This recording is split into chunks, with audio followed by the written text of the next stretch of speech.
I've been seeing a lot of discourse online about how creators, influencers, people that make media online should really try their hand at doing live events, live performances, etc., and how 2026 is going to be this year.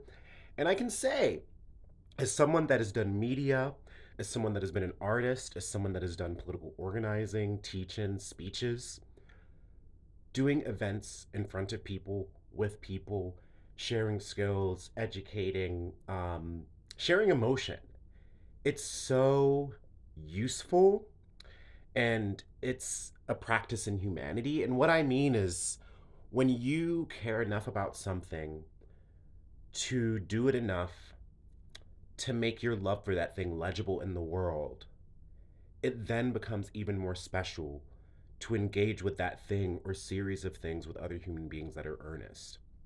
Some examples of this that I felt in my life. In 2020, when the George Floyd protests were happening, I've been a writer for damn near 15 years in different capacities. Professionally, I've been a writer for like, at that point, it had been 4 years.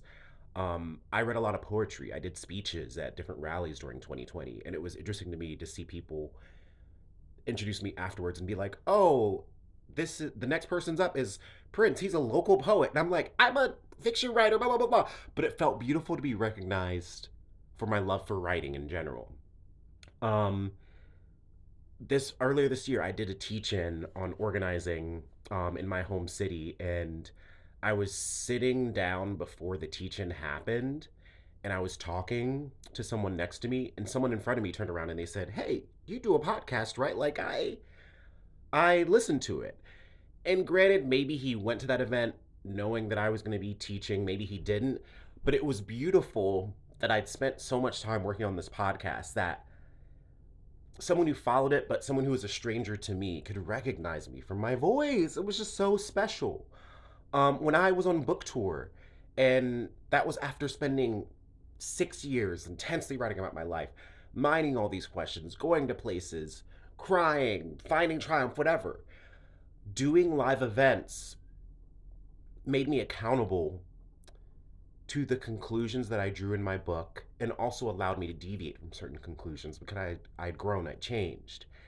And it made me drop into my humanity in a way that is very different sometimes than presenting online. And so I want people to hold that, to consider it, do a teach in, do a community conversation, um, watch a documentary, do something that challenges you to drop into your humanity in a live space with other human beings.